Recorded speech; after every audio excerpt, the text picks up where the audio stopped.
You ask Tiger to solve. This deals with linear equations with one unknown. The final result is A equals 48/7. Let's solve it step by step. Isolate the A. Multiply both sides by inverse fraction 8/7. Group like terms. Multiply the coefficients.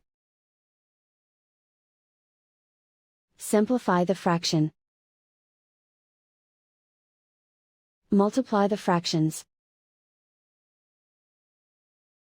Simplify the arithmetic. And so the final result is A equals 48/7.